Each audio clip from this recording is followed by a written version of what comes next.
Well, thank you very much. Good afternoon to everybody. I guess you are happy, very happy. So congratulations, it's a fantastic day for you. I've been for a couple of days in Barcelona. I am usually based in Madrid, although as it has been said, I have been serving three big international organizations, NATO, the European Union, and the UN. But for the last period of time, I'm based in Madrid, and I just came to Barcelona for a couple of days on different events. And my stay here couldn't be, better than sharing with you such a moment of joy, a moment of celebration together with your families, your friends, and your teachers. Definitely, this is an exciting moment for you, for all the people that have shared anxieties with you for the last period of time, people that have made your journey possible, in particular the teachers, the professors, the advisors, and I think people that have so many hopes on you, dear graduates. So it's for me a good moment also to show the gratitude that you let me share this very unique situation with you. And let me just now say a couple of words of thanks to you, dear director, to the president of IBEI, my dear friend Narcís, to the dean of the Faculty of Political Science and Sociology, Laura Feliu, to Francisco Esteban. Where is Francisco here? Francisco, you are the vice rector for communication of the Universitat Autònoma de Barcelona, if I am not mistaken, and the rector of the UPF. So, I'm very moved at the international character of the studies that you have been going through these years. As you know, I dedicated my professional life, quite long professional life, to the international sphere. At the beginning as a journalist, then as civil servant, as I said, at the NATO, the UN, and the European Union. And I am truly convinced of the interconnection of everyone in this world. And furthermore, I'm truly convinced of the real opportunity that we have to achieve a better world. In this idea of transforming our world to become more sustainable, more fair, more equal, we have a plan. And I am going to play it in front of you to ensure that you all buy onto this plan. So graduating is a very magical moment that is lived with definitely optimism. Perhaps is also a moment for many of you of a certain fear, because you see the complex difficulties that are opening in front of you, difficult professional jump. So it's a moment of doubts and uncertainties. But dear friends and dear graduates, dear professors, is a time when neither energy nor determination nor ambition is lacking. Determination that you will surely want to use to have improved your environment, to have improved your country, and to have improved the world. There is no doubt that the world is belonging to the young people, is your world, and it's you are the ones that will shape the world. And starting right now, what kind of world you will be living, you will be shaping it. And there are a few figures that will basically tell you the difficulties of this endeavor, but definitely you will succeed. 1/4 of the world population is young.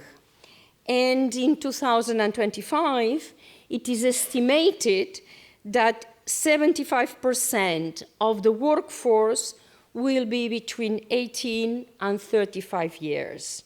Now, is your time to leave behind the role of spectators, to leave behind the role of subjects, and to become actors and to grab the scepter of true leaders. At the same time, it is also true that it is not an easy moment to be a young professional. The moment is convulsive, complex, full of inequalities and conflicts, and that in many cases, young people suffer even more than anyone else. We have systematic problems with youth unemployment, with affordable housing, with livable salaries, lack of opportunities, and in certain regions, growing inequalities. So there is no doubt that you, as young professionals, will jump onto a complex world, and not only complex for the young people. Right now, almost 70 million people are displaced by violence, conflicts, or climate change. 25 million people need humanitarian aid. Armed conflicts seem too endless, but the kind of conflicts of the 21st century are often wars that no one can win. When we studied, those were times when we were told this war was won by this one, this war was lost by this one. Not anymore. Now the wars cannot be won by anybody. They are all losers, those who participate. So again, everything is much more complex. And in most countries, just to tell you another huge challenge that we have, is that women earn an average of 60 or 70% of what men earn. And 1 on 3 women suffer from physical or sexual violence caused mainly by their partners. We do not even need to talk about extremism, violent extremism, terrorism, look what happened yesterday in Tunisia, or xenophobic attitudes that multiply across the planet. What before we saw as things that were not going to be repeated and were alien to us, now they are entering our institutions.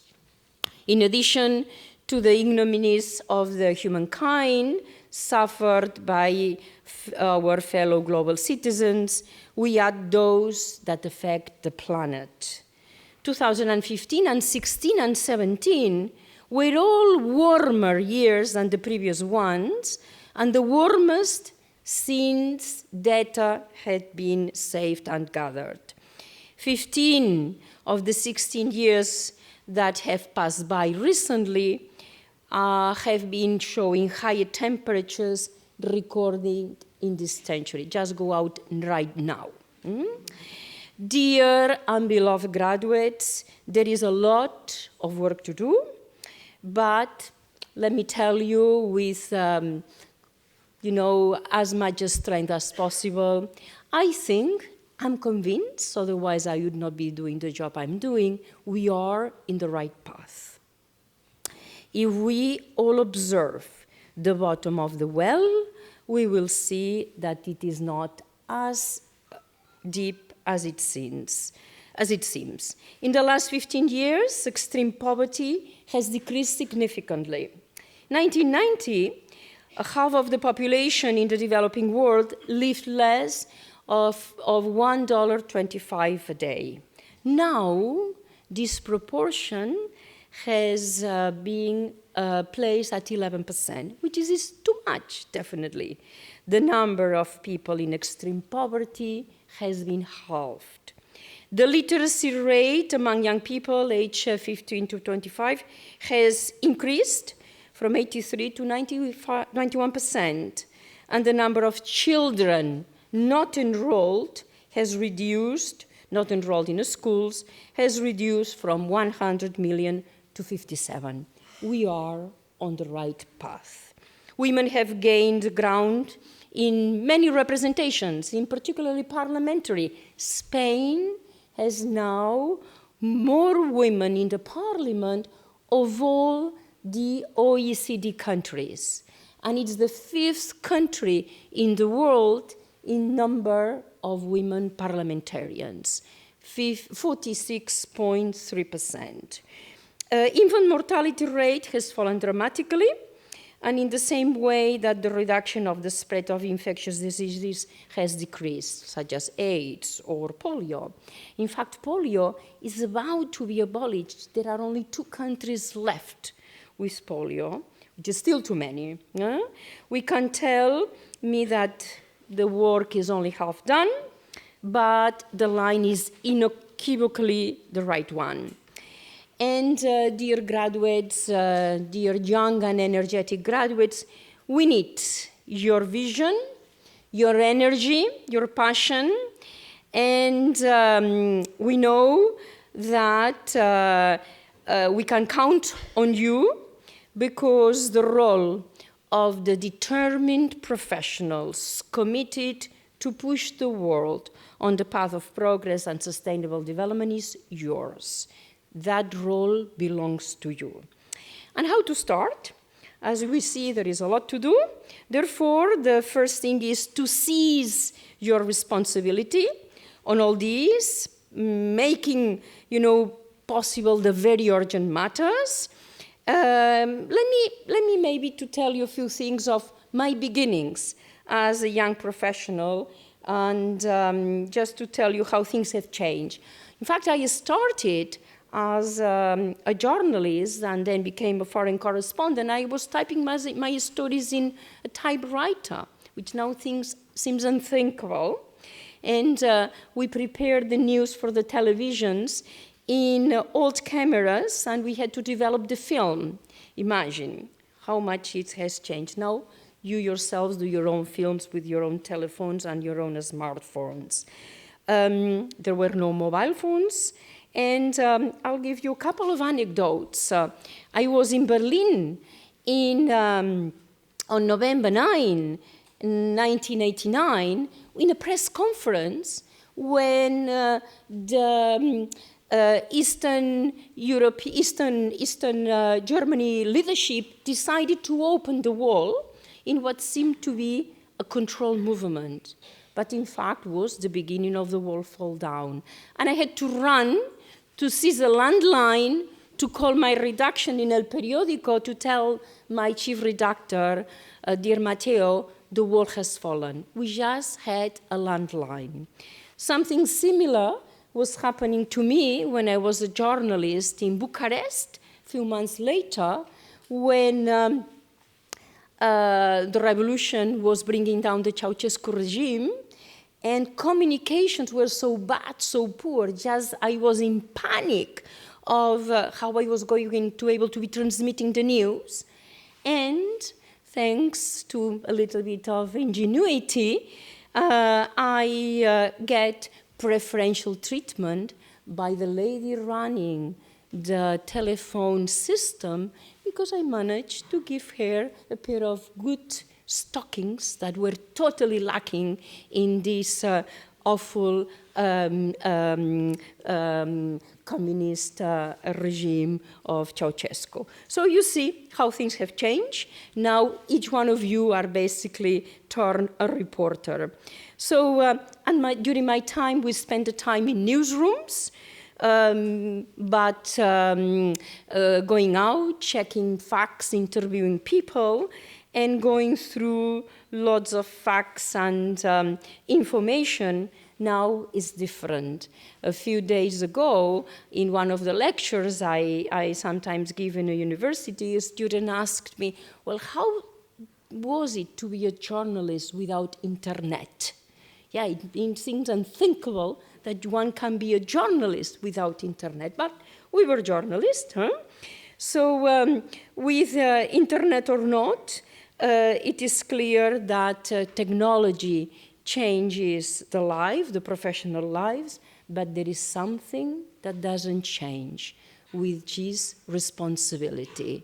So we ask you to be professionals and to be responsible, because even with, and in fact because of the technical devices and the technological changes, the responsibility is critical for the development of a sound and professional career. So practice your profession adapting to changes that we are experimenting and to the specific challenges of your own town, but there are a number of attitudes that I advise you to maintain. Let me mention some of them. Be responsible citizens. Be demanding, compliant, and generous citizens. Fully participate in public life. Even those of you that are going to choose paths in the private sector, we need young people engaging in public life. Live with passion and with compassion. The world is more global than ever, therefore be a world citizen wherever you are. But be the same, be global citizens at the same time of being local citizens. And all this to be done in a time of certain turmoil and with the specific urgent matters that are consequence of the global social changes and different phenomena. We are witnessing of how fast the global pivot is turning east towards Asia. We are experiencing that journey, a journey from Westernization and Western centrism to Orientalization and to a new and powerful decision hubs that are not those that used to be. Probably you've already read. If not, dear professors, let me give an advice. Read the book of Gideon Rachman, the editor-in-chief or one of the editors-in-chief of the Financial Times, From Westernization to Easternization. We just need to look at the case of the Belt and Road Initiative project led by President Xi Jinping, the network that is going to be transforming Southeast Asia and in fact East Asia and giving a renewed role of China in world affairs. Dear graduates, I think we also have to reflect on the fact that the age of abundance has come to an end. The planet is at its limits, and we are pushing things too far already. There is a shared burden of this, but some can do more than others.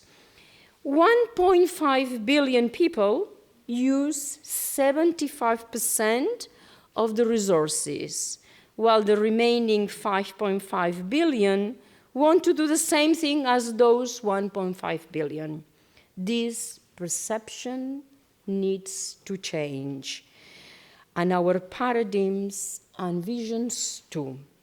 This hoarding has tremendous effects on the day-to-day lives of millions of people. Food security is compromised across the world. There is shortage of water, of energy, and all this results in high tensions, territorial, political, and unseen movements of population. Inequality is growing. While we can defend that inter-country inequality is more or less being tackled, intra-country inequality is growing, and a proof of that is the recovery of the last economic crisis. While the macro figures seem to have returned to pre-crisis levels, segments of our society are not only not recovering, they are worse off. Wealth is concentrating in a few hands. The richest 8 people on Earth have the same amount of wealth as half of the world's population. And we are looking at genetic and systemic inequality. If there is a flagrant inequality, that is the one of gender equality. Despite policies, it's proving to be difficult to reduce. Discrimination is one of the key consequences of 50% of the population not having the full rights upheld. Gender violence, forced marriage, genital cutting, economic power not being the same, political power not being the same between genders. As we see, the challenges that we are facing are great, but let me just dwell on the plan we have to tackle them and the fact that if we tackle it together, we will manage. And this plan is nothing else, nothing more than the Sustainable Development Goals, the 2030 Agenda.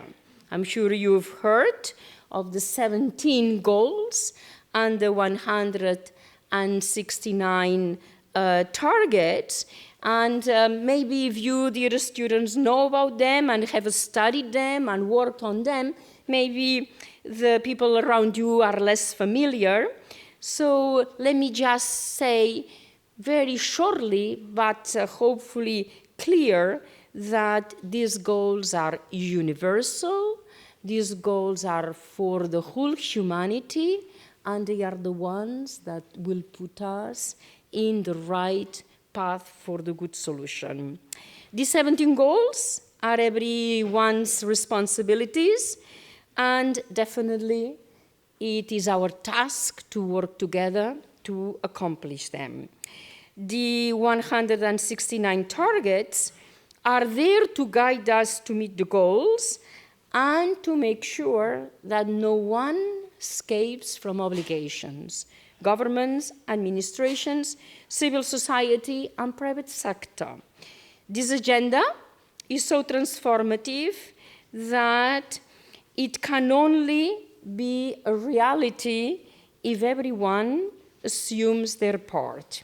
The SDGs, as we call them, embrace basic issues, fundamental rights, such as ending hunger in the world, providing good quality education to all, changing the current methods of production and consumption for a sustainable model, equality, preserving the planet from the path of the current destruction. I like to summarize the goals with 5 Ps.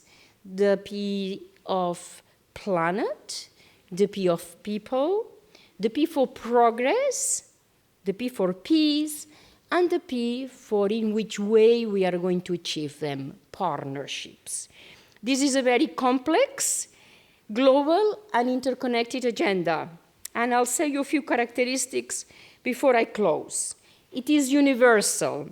The SDGs are applicable all over the world, from rich and prosperous Norway or Spain to the Great Lakes region devastated by wars and extreme needs to the citizens living there. Anywhere in the planet, we find it necessary to improve mobility, to be more sustainable, protect the environment, overcome social injustices, and provide a better and more dignified housing. These goals are global, so it is a global agenda. They touch every aspect of our lives, from the more basic, such as elimination of poverty and hunger, as I mentioned, to the more complex, peace and justice. For societies to thrive, respect for human rights, peace, and stability are essential. And without them, there is neither progress nor stability. The agenda, and this is the third characteristic, is totally interrelated. We cannot meet a goal if the others are not fulfilled, and each of them facilitates the progress of the rest. Take 5, I've been dwelling on it already. Again, it's gender equality. It is crucial to to achieving Goal 1, which refers to eradication of poverty, or Goal 3, which is to improve health. And if you improve health, you improve gender equality. Fourth, this agenda is sustained on consensus. You students of international relations, you know how valuable is consensus. World agendas are based on consensus.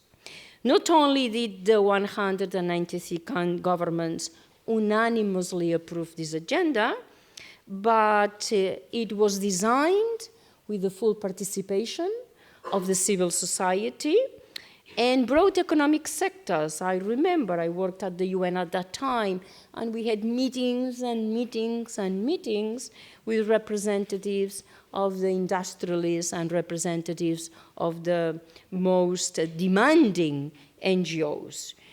And this agenda has follow-ups. There are monitoring mechanisms that have been established to review the compliance of this agenda. And since it is not a binding treaty, like, for example, the Paris Agreement on climate change, it is necessary to adopt original formulas to implement and monitor the impact. In Spain, it is my office who is in charge of that, and we review constantly the measures adopted by the government through the benchmarks and through the indicators that have been established. And the last very important characteristic of this agenda, it's about working together. The civil society and the private sector are called to form an alliance to achieve these goals. So I like to finish addressing you in this moment of joy and happiness as future leaders of our society. I want to ask you a favor, a call for action to fight for development, for progress, for equity, and for having and fighting for a sustainable planet. So I want to launch a call to you to understand this agenda, more important, to assume it and to do all possible individually and collectively to implement it. You have the energy, the knowledge, and the will to build a much better country and world. You are the first generation who can live in a world where hunger is eradicated. And you are the last generation that can preserve the planet from the devastating effects of climate change. The world is at your fingerprints, and even more, the world needs you. I'm sure you will not fail. Good luck.